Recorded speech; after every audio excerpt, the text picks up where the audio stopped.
여러분 사전에 있는 단어들 중에 유의어를 찾다 보면 비슷한 뜻을 가진 것 같은 단어이지만 실제로는 또 아주 정반대의 뜻을 가지게 되는 경우가 있습니다. 대표적인 단어가 고집과 소신이라는 단어입니다. 고집이라는 단어는 자신의 의견을 굳게 버티어내는 것을 말합니다. 소신이라는 것은 자신의 믿는 바를 지키는 걸 말하죠. 그러니까 그냥 보면 아주 비슷한 뜻 같습니다. 근데 실제로는 고집이라는 단어는 완고함, 또 융통성 없음 같은 자신의 뜻을 지키긴 하되 그러나 아주 부정적인 뜻을 내포하고 있는 것으로 사용됩니다. 이에 반해 소신이라는 것은 자신의 뜻을 지키는 올곧음, 또 끈기 있음 같은 긍정적 의미를 가지고 사용되게 됩니다. 어떤 사람의 행동을 고집이냐 소신이냐 이렇게 그 상황 자체로 판단하기는 상당히 어려울 것입니다. 그럼에도 불구하고 같은 상황이 누구에게는 고집으로 누군가에게는 소신으로 보여질 수 있다는 점에서 이 두 단어는 비슷하지만 상반되다고 볼 수 있는 것이죠. 예를 한번 들어보면 제 친구 중에 저랑 나이 차이는 좀 많이 나지만 제가 친구처럼 지내고 있는 이가 있는데 토요일 날 오후가 되면 아무런 약속도 하지 않고 그냥 집으로 돌아가서 집에서 쉬는 친구가 있습니다. 그 이유는 본인이 교회 학교를 섬겼는데 주일에 봉사하는 데 있어서 토요일 오후까지 여러 가지 모임을 가지면 너무 힘이 들어서 토요일 날 잘 봉사하기 위해서 기쁨으로 사람들을 만나기 위해서 주일 날 그렇게 만나기 위해 토요일 날 오후에는 무조건 쉬기로 하나님하고 자기가 약속했다는 거죠. 그런데 문제는 정말 오랜만에 만난 친구들, 그들과 함께 모임을 시작해서 분위기가 너무너무 좋을 때 갑자기 이 친구가 나는 가야겠다 그러고 가는 겁니다. 또 정말 멀리 떠나게 되는 친구, 이제 다시 언제 볼지 잘 몰라서 어렵게 시간을 맞추어 토요일 날 늦게 모였는데 이 친구는 시간이 되면 난 가야겠다 그러고 가버리는 거죠. 자, 여러분, 이 친구가 뭐 1시간, 2시간 좀 더 있다고 뭐가 달라질까요? 사실 모이는 사람도 다 그리스도인이거든요. 다 교인이에요. 뭐 너만 섬기는 게 아니에요. 우리도 다 교회 가고 우리도 다 봉사해. 그런데 너는 왜 그렇게 특별하냐? 이렇게 얘기했죠. 그렇게 시간을 지켜서 집에 가서 주일을 준비한다는 그의 태도는 고집입니까? 아니면 소신인가요? 여러분, 지금 그 자체로는 알 수 없지만 그러나 시간이 한참 지나고 나서 그에게 맺혀진 열매들, 또 그의 그런 행동으로 인해 맺혀진 열매들로 보아 그것이 고집이었는지 소신이었는지 확인할 수 있겠죠. 오늘 본문에도 세상 사람들이 보기에는 정말 종교 때문에 가지고 있는 말도 안 되는 고집으로 보이는, 그러나 하나님 앞에서는 믿음의 결기를 지켜간 아름다운 소신으로 보이는 한 사람들이 있습니다. 그들은 다니엘의 세 친구입니다. 다니엘의 세 친구들이 지금 어떤 상황에 처해 있는지를 5절이 설명하고 있는데요, 5절 같이 한번 읽습니다. 너희는 나팔과 피리와 수금과 사면금과 양금과 생황과 및 모든 악기 소리를 들을 때에 엎드려 느부갓네살 왕이 세운 금 신상에게 절하라. 아멘. 지금 느부갓네살이 세운 금 신상에 절하라 라는 명령이 떨어졌습니다. 느부갓네살이 금 신상을 만들고 그 신상에 절하도록 한 것이죠. 여러분, 이건 되게 충격적인 사건입니다. 왜냐하면 다니엘 2장 47절에 왕이 대답하되 다니엘에게 이르되 너희 하나님은 참으로 모든 신들의 신들이시요 모든 왕의 주제시로다, 이렇게 고백하고 있거든요. 지금 느부갓네살은 하나님이 나의 주관자가 맞다, 나는 하나님으로부터 위임된 권한을 가지는 청직이다, 이렇게 고백했었는데, 그래서 이 다니엘의 친구들은 야, 이제 우리나라가 달라지겠구나, 왕이 이렇게 정말 진정한 걸 깨달았으니까 뭔가 달라지겠구나 그렇게 생각했는데 다시 원래대로, 아니 원래보다 더 심하게 악화되어 가고 있는 것이죠.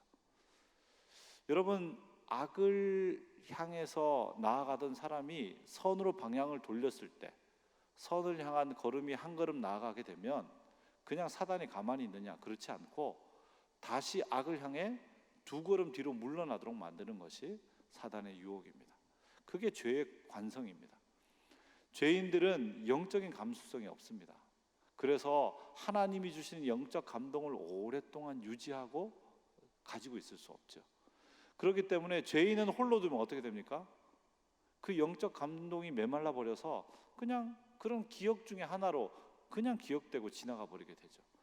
그래서 죄인들에게 중요한 것은 바로 죄인들에게 영적 감각을 회복시켜 줄 수 있는 의로워진 죄인들의 공동체, 교회가 아주 중요합니다. 교회가 그런 영적 감수성이 충만하고 의로워진 죄인으로서 하나님 앞에 끊임없이 민감하게 서 있을 때 그 교회는 바로 이런 죄인들이 선을 향해 더 걸음을 내뻗을 수 있도록 만들어 주는 것이죠. 그래서 깔뱅은 이렇게 얘기했습니다. 교회를 신자들의 어머니라고 말했습니다. 그러니까 교회를 통해서 믿음의 사람들이 잘 양육되고 길리워진다, 그렇게 얘기한 거죠. 사막화가 진행되면서 황사가 많이 생기면 어떡합니까? 그 사막화가 진행되는 곳에 나무를 심죠. 그곳에 나무를 몇 그루 심는다고 뭐가 달라지겠나 싶지만, 그러나 거기에 나무를 심고 그게 또 숲을 이루고 숲을 이루면 결국 사막처럼 변해가는 것을 막을 수 있는 거죠. 여러분, 이 땅도 마찬가지입니다. 이 땅에 악이 자꾸 번져가고 그 악이 번져가는 것을 돌이키려고 했지만 또 더 악이 커져가서 낭망된다면 그때 생각해야 합니다. 하나님의 영적인 감수성을 가진 믿음의 사람들을 자꾸 길러서 그들이 이 땅에 사막처럼 변해가는 황폐함을 막는 그런 사람들로 서도록 만들어 가야 하는 것이죠. 그래서 사실은 황폐해져 가고 메말라져 갈 때 교회가 훨씬 더 중요한 것이죠. 바로 이럴 때, 지금 같을 때 교회는 훨씬 중요하고 각자의 자리에서 드리는 예배는 너무너무 중요한 의미를 갖습니다. 자, 이제 이 강화되지 않고 개선될 줄 알았는데 오히려 악이 더 강화된 이런 상황 앞에 서 있는 지금 다니엘의 세 친구들, 그들의 상황은 구조적 악 앞에 서 있다고 말할 수 있습니다. 왜 그렇습니까? 여러분 2절 한번 보십시오. 2절 보시면 느부갓네살 왕이 사람을 보내어 총독과 수령과 행정관과 모사와 재무관과 재판관과 법률사와 각 지방 모든 관원을 느부갓네살 왕이 세운 신상의 낙성식에 참여하게 했습니다. 느부갓네살 왕이 처음에 자기가 나는 위임받은 통치자라고 했던 그 고백은 거짓말이 아니었을 겁니다. 그런데 자꾸 그 신상 속에 이 쇠와 진흙으로 된 발, 거기에 진흙이 강타되면서 제국이 무너지는 게 계속 생각이 났을 거예요. 어떻게 하면 이 제국이 무너지지 않을 수 있지? 어떻게 두 개가 섞이지 않을 수 있지? 그렇게 생각하다가 좋은 생각이다. 그런 신상을 만들어서 다 함께 경배하면 되겠다. 그렇게 해서 사람들에게 일체감을 주고 한 마음을 주면 나뉘어지지 않을 거고 그럼 무너지지 않겠지. 이렇게 생각한 거죠. 하나님의 말씀을 자기 부인의 도구가 아니라 자기 강화의 도구로 사용하고 있는 거죠. 그렇게 사용하면서 만들어진 이 상황이 바로 이 사회 안에 구조적 악을 형성한다는 사실입니다. 2절에 서 있는 사람들, 총독부터 수령부터 쭉 서 있는데요, 가장 힘이 있는 사람부터 지방의 관원까지 쭉 이렇게 위계에 따라서 줄을 세워놨습니다. 그리고 위계에 따라 줄 서 있는 사람들이 어떤 소리가 나면 그 악기 소리에 따라서 함께 절을 해야 하는 상황인 것이죠. 그러니까 강압적인 분위기 안에서 그 일을 해야 하는 겁니다. 어떻게 강압적이냐? 그렇게 위계에 따라 서 있는데 다 같이 소리 낼 때 이건 별로인 것 같은데요, 그런 말 할 수 없죠. 더더군다나 오늘 본문 한번 보시면 6절 보십시오. 누구든지 엎드려 절하지 아니하는 자는 즉시 맹렬히 타는 풀무불에 던져 넣으리라 하였더라. 아멘. 뭐라고 말합니까? 만약 절하지 않으면 풀무불에 넣는다, 즉 화형시킨다, 그런 말이죠. 원래 재판을 거쳐야 되지만 재판 같은 거 없이 그냥 즉결 심판으로 화형에 처한다, 그런 말입니다. 그러니 거기에 서 있는 사람들은 얼마나 강압적인 분위기 속에 그렇게 일하고 있었겠습니까? 그런 상황을 우리는 구조악이라고 말할 수 있습니다. 왜 그렇습니까? 여러분 예를 한번 들어볼까요?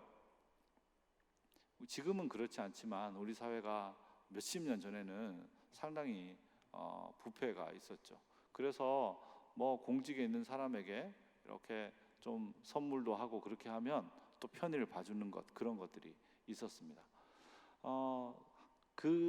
그런 분위기 안에서 사실은 모두가 다 선물을 주는데 나만 주지 않는다거나, 또는 모두가 선물을 받는데 나만 받지 않는다거나, 이렇게 하기가 상당히 어렵죠. 그런 분위기가 뭘 만듭니까? 구조적 악을 만드는 거예요. 예를 들면 이런 겁니다. 사람은 하나님이 주신 형상을 따라 양심이 있습니다. 그 양심이 자유롭게 활동하면 그 사회가 너무너무 잘했다라고 칭찬한다면 그런 사회는 어떤 사회입니까? 선한 사회죠. 왜냐하면 하나님이 주신 이 깨끗한 양심이 그 양심을 따라 활동했을 때 사회가 잘했다고 말한다면 선한 사회입니다. 그런데 아까 제가 들어드린 예처럼 나는 뇌물을 받기 싫어요. 그리고 나는 선물을 받았기 때문에 누구에게 편의를 봐주기 싫어요. 저는 싫습니다 라고 얘기했는데, 야 너만 깨끗하냐?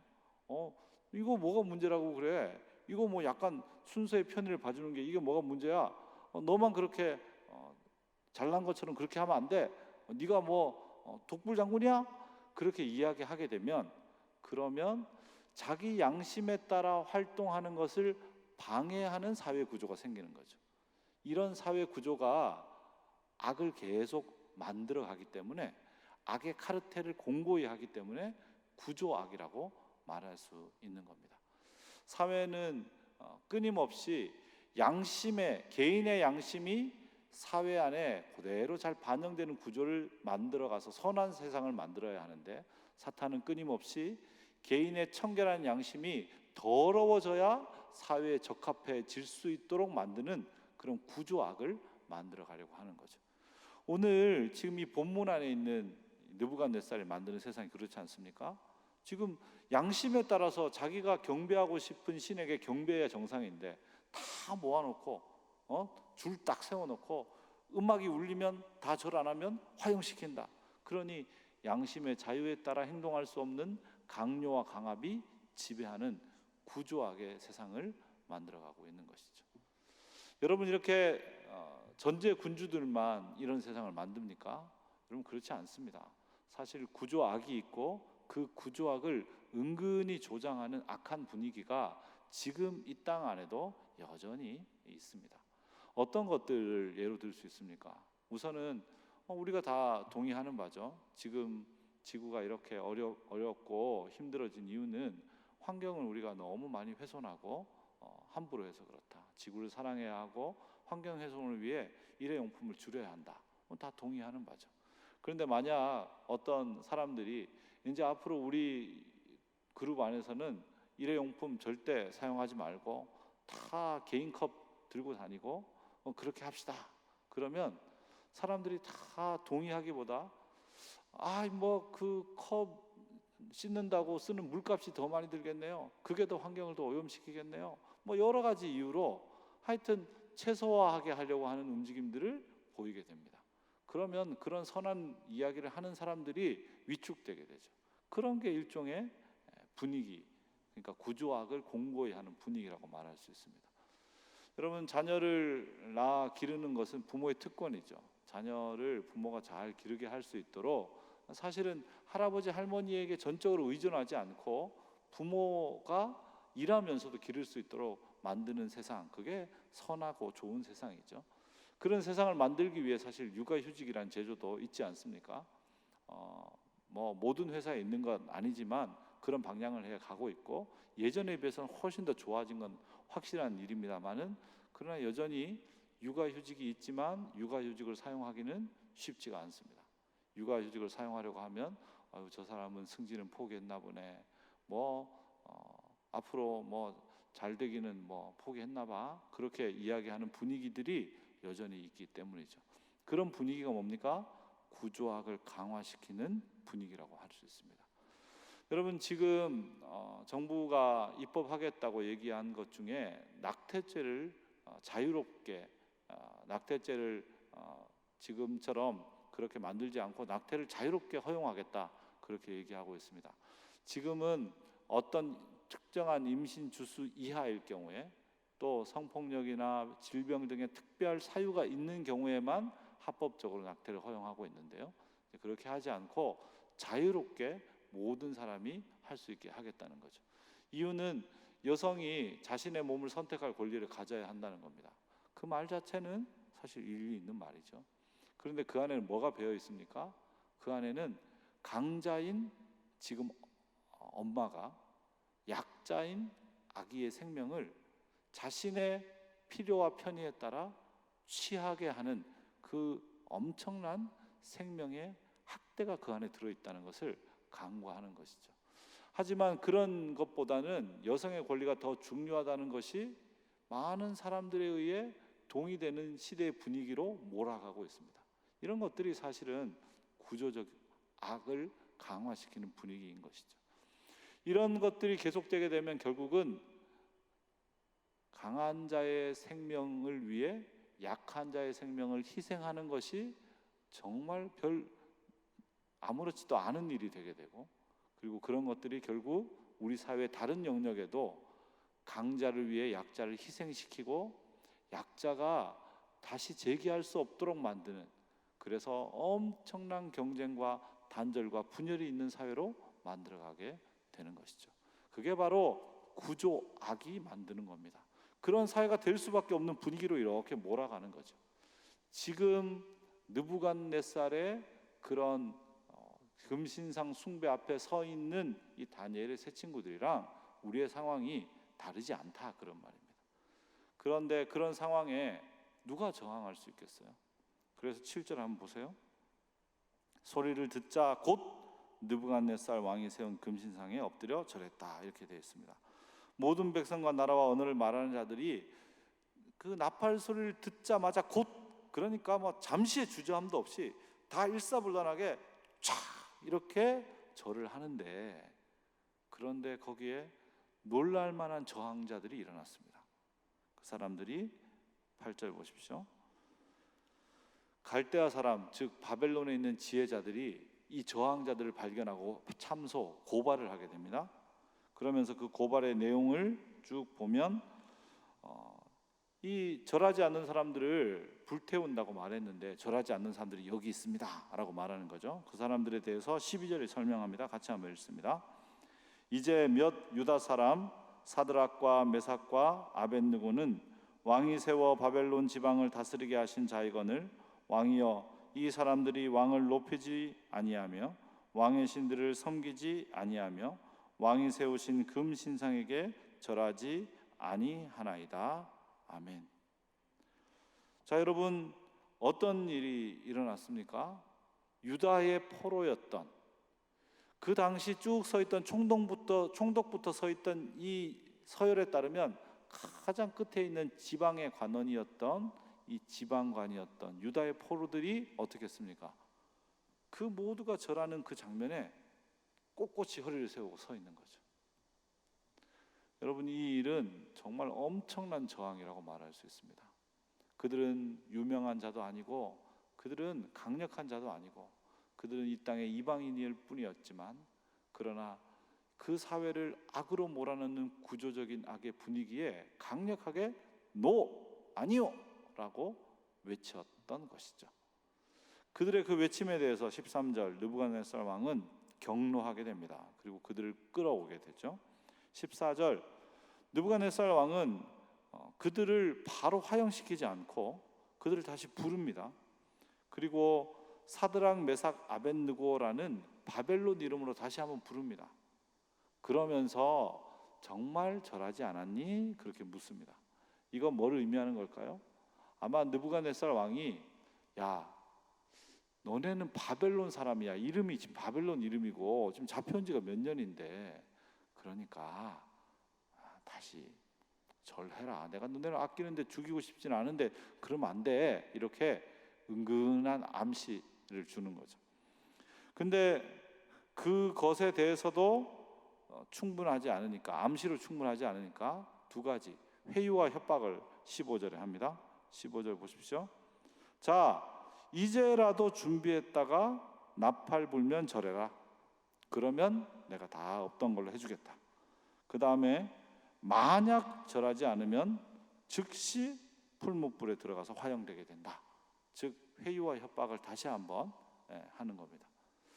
그렇게 말하는 그 회유와 협박에 대해서 지금 다니엘의 세 친구들이 어떻게 반응하는지 16절부터 18절을 같이 한번 읽겠습니다. 같이 읽습니다. 사드락과 메삭과 아벳느고가 왕에게 대답하여 이르되 느부갓네살이여, 우리가 이 일에 대하여 왕에게 대답할 필요가 없나이다. 왕이여, 우리가 섬기는 하나님이 계시다면 우리를 맹렬히 타는 풀무불 가운데서 능히 건져내시겠고 왕의 손에서도 건져내시리이다. 그렇게 하지 아니하실지라도 왕이여, 우리가 왕의 신들을 섬기지도 아니하고 왕이 세우신 금신상에게 절하지도 아니할 줄을 아옵소서. 아멘. 여러분, 지금 어떻게 이야기하고 있습니까? 이 다니엘의 세 친구들이 첫 번째 16절에 뭐라고 말합니까? 당신에게 대답할 필요조차 없습니다. 그런 말이죠. 이 말은 무슨 말입니까? 왕이여, 지금 실제적으로 당신이 나의 주군인 건 맞습니다. 그런데 나는 근본적으로는 하나님을 왕으로 삼는 백성입니다. 내 주군은 하나님입니다. 경배할 대상을 묻는다면 나는 하나님의 백성이지 당신의 백성이 아닙니다. 그러니 당신에게 이렇다 저렇다 설명할 필요조차 없죠. 그렇게 말하는 것이죠. 그의 정체성이 무엇인지를 설명합니다. 두 번째는 17절 18절에 나오죠. 17절에는 하나님이 반드시 건져주실 겁니다 라고 고백합니다. 그리고 18절에는 그렇게 하지 아니하실지라도, 즉 죽음이 내 앞에 온다고 해도 나는 죽음을 불사하는 신앙으로 하나님을 신뢰하겠습니다. 이렇게 고백하는 거죠. 순교적 신앙을 고백하고 있는 것입니다. 여러분, 순교적 신앙은 어디서 나오는 겁니까? 이 정체성에서 나오는 거죠. 내가 이 땅만이 아니라 하나님, 하늘에 계신 하나님의 영원까지 연결된 하나님의 백성이라는 것을 깊이 자각할 때 이 땅의 실패와 이 땅의 좌절에도 불구하고 하나님을 신뢰하고 하나님의 자비에 자신을 드리는 그런 순교적 신앙을 갖게 되는 것이죠. 여러분, 한국교회는 그동안 한국교회가 성장하고 잘 될 때 가지고 있었던 신앙이 번영신학입니다. 그건 뭐냐? 하나님은 하나님 믿는 사람한테 잘 되게 하신다는 거죠. 돈 많이 벌게 하시고 하는 것마다 다 합격되게 하시고 다음에 또 하는 사업마다 성공하게 하시고 높은 자리 가게 하시고 하나님한테 잘하면 잘할수록 그런 것 더 많이 준다. 그게 이제 번영신학의 핵심입니다. 하나님이 그렇게 하시는가? 하나님이 그렇게 하시죠. 그런데 모든 상황에 그렇게 되는 게 하나님께 사랑받는다는 증거인가? 그게 아니죠. 그런데 이 번영신학은 이 땅에서 하나님 백성의 승리를 이 땅에만 한정시켜서, 이 현실에만 한정시켜서 이해하게 되는 거죠. 그런 승리주의적 신앙은 하나님의 일하심을 단지 이 땅의 번영으로 재단하게 만듭니다. 이 땅에서 번영하지 못하면 하나님이 일하시지 않고 나를 사랑하지 않는다고 생각하게 만드는 거죠. 그런데 이 순교적 신앙은 뭡니까? 바로 그 번영신학의 잘못된 점, 승리주의적 신앙의 한계를 뛰어넘고 있는 거죠. 우리는 현실만 사는 게 아니라 영혼을 삽니다. 그리고 그 영혼의 관점 안에서 진정한 승리를 하나님이 주십니다. 현실에서 승리하지 못할 수 있죠. 하지만 그건 나에게 그렇게 큰 문제가 아닙니다. 저는 현실의 실패와 죽음을 뛰어넘어 영원의 하나님을 신뢰함으로써 영원 안에서 반드시 승리를 맛보겠습니다. 그게 바로 순교적 신앙의 고백이라고 말할 수 있습니다. 다니엘의 세 친구는 지금 하나님 앞에 그 순교적 신앙을 고백하고 있는 것이죠. 그리고 그 순교적 신앙이 그들을 현재의 기적적인 구원으로 이끌었습니다. 그러나 그 현재의 기적적인 구원이 아니라고 해도 그들을 영원한 승리로 이끌었습니다. 여러분, 예수님을 생각해 보십시오. 지금 이 땅에서의 현실에서의 현재는 어떻게 됐습니까? 십자가에 달려 죽는 것으로. 그래서 마치 실패이고 죽음인 것처럼 그렇게 끝나고 말았습니다. 그러나 예수님의 생애 전체, 그 영원 안에 있는 부활과 그 이후의 승천을 다 바라보면 어떻습니까? 예수님은 승리하셨던 것이죠. 그래서 성경은 예수님의 실패인 십자가를 승리라고, 영광이라고 표현하고 있는 것이죠. 순교적 신앙 안에서는 지금의 죽음과 지금의 실패를 승리라고 이해하며 통과해 갈 수 있는 것입니다. 다니엘의 세 친구들은 현실적으로 즉각적 구원을 기적적으로 맛보았습니다마는, 그러나 1919년 4월 18일 제암리 교회에 갇혀 있던 성도들은 즉각적 구원을 맛보지 못했습니다. 그들은 만세 운동에 참여했다는 이유만으로 그들을 만세 운동을 주도한 그리스도인들을 교회로 다 불러 모으고, 그리고 일제는 문을 못 박은 다음 교회에 불을 질렀습니다. 목격자였던 한 할머니에 따르면 그 안에 있는 사람들은 밖으로 나가려고 아우성을 치고 울고 두려워하며 마지막을 보냈던 것이 아니었습니다. 그들은 다 같이 둘러서서 모두 어깨동무를 한 다음 하늘 가는 밝은 길이 내 앞에 있으니 라고 찬송을 부르면서 담대하게 그곳에서 하늘로 가는 마지막 문을 열었습니다. 그들은 즉각적 구원을 얻지 못했지만, 그러나 순교적 신앙으로 살아갔던 그들의 기계와 결기, 그리고 순교도 마다하지 않을 만큼 자유를 향해 자신을 드리는 그 마음은 사실 그 이후에 수많은 사람들의 마음과 마음에 남아서 결국 우리나라를 독립으로 이끌게 되었고, 그리고 그 이후에 많은 그리스도인들의 마음 가운데 신앙의 진정함을 기억하게 만드는 것이죠. 여러분, 그리스도의 죽음은 실패였지만, 그러나 그리스도의 죽음으로 말미암는 예수 그리스도의 부활과 승천으로 말미암는 그 그리스도의 삶은 이 서구 사회와 지금 이 세계 안에 수많은 가치들을 만들어냈습니다. 자유, 평등, 평화, 공존, 복지 같은 것들이죠.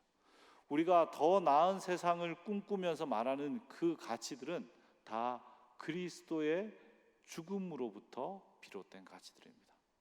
그러기에 현실 안에서만 승리를 맛보는 관점을 뛰어넘어 순교적 신앙으로 영원까지 연결되는 승리를 맛보며 살아가는 사람들을 통해서 그의 죽음 뒤에도, 현실적인 실패들 뒤에도 믿음을 지켜가는 그 놀라운 태도를 통해서 이 땅에 참된 가치들이 살아있게 되고 진정한 승리가 이루어지게 된다는 사실이죠. 사랑하는 여러분, 지금 우리는 사실 거대한 우상처럼 보이는 큰 구조악 앞에 서 있습니다. 끊임없이 경쟁해야 하고, 그 경쟁이 누군가를 바닥으로 몰아내야 하고, 그 경쟁 위에 밟고 서 있는 자들만 살아남을 수 있는 신자유주의의 흐름 안에 있습니다.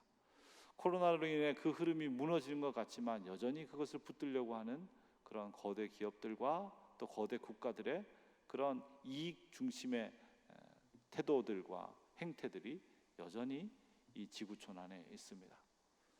지금 이 땅 안에는 우리가 가지고 있는 모든 욕망들을 다 소화해내고, 그걸 통해서 소비를 통해 그걸 다 향유하는 것만이 진정한 행복인 것처럼 이야기하는 시대를 우리가 살고 있습니다.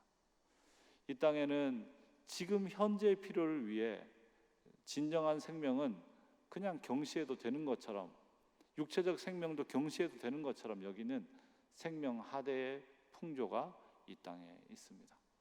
그런 구조적 악을 강화시키는 분위기가 있는 이 땅에서 우리는 어떻게 살아가야겠습니까? 여러분, 하나님은 오늘 우리에게 이 땅의 현실적인 어려움과 실패들에 좌절하지 말고, 오늘 다니엘의 세 친구처럼 이 땅에 있는 구조악에 대해서 과감하게 노라고 말하는 그런 믿음의 사람으로 살아가라고 이야기합니다. 오늘 다니엘의 세 친구들이 어떻게 그렇게 살아갈 수 있었을까요? 그들은 그 옆에 세 친구 공동체가 있었기 때문이겠죠. 다 같이 엎드렸을 때 눈을 뜨고 바라보며 서로 눈을 맞출 수 있는 세 사람, 그렇게 너도, 그래 너도 라고 할 수 있는 그들이 함께 있었기에 이 땅에 현실에 좌절할 수밖에 없는 삶에 머물지 않고 현실을 뛰어넘어 놀라운 순교적 신앙을 가지고 살아갈 수 있었던 것이죠. 사랑하는 여러분, 우리 교회가 그런 교회가 되어야겠습니다. 그런 신앙을 격려하고 세워가는 교회가 되어야겠습니다. 그리고 구조적 악이 퍼져나갈 때 그 구조적 악의 분위기 가운데 아니요 라고 말하고, 그리고 영혼의 관점으로 이 땅의 실패들과 좌절을 기꺼이 뛰어넘어 열정적으로 주님을 사랑해가는 그런 교회가 되어야겠습니다. 우리가 그런 교회가 될 때 우리 교회를 통해서 하나님이 이 땅에 참된 생명의 가치들을 일구어 가실 것이고, 그것을 통해 진정한 승리를 맛보게 하실 것입니다. 그런 교회로 세워지는 저와 여러분 되기를 바랍니다. 기도하겠습니다. 하나님 아버지, 우상같이 거대한 세상의 압제 가운데 우리가 서 있습니다. 하나님, 악한 흐름인 것을 알지만 그 흐름 안에 우리는 아무것도 할 수 없을 것 같이 여겨집니다. 그렇게 우리의 믿음을 지켜간다고 한들 현실의 죽음이 너무 뻔하다고 느껴지는 그런 시대를 삽니다. 하나님, 이 시대를 향해 아니오라고 외치는 신앙의 결기를 우리에게 주시옵소서. 하나님, 순교적 신앙을 북돋우고 격려하는 믿음의 공동체가 되게 하시옵소서. 하나님, 우리가 이 현실만을 사는 존재가 아니라 영원 전부터 하나님께로부터 와서 영원 안을 살아가는 존재임을 확인하게 하시옵소서. 그래서 하나님, 이 땅 안에서 아니오라고 말하는 순교적 신앙으로 이 땅의 구조악을 깨트리고 진정한 참된 가치를 일구어가는 승리자들이 되게 하여 주옵소서. 우리 구주 예수 그리스도 이름으로 기도드립니다. 아멘.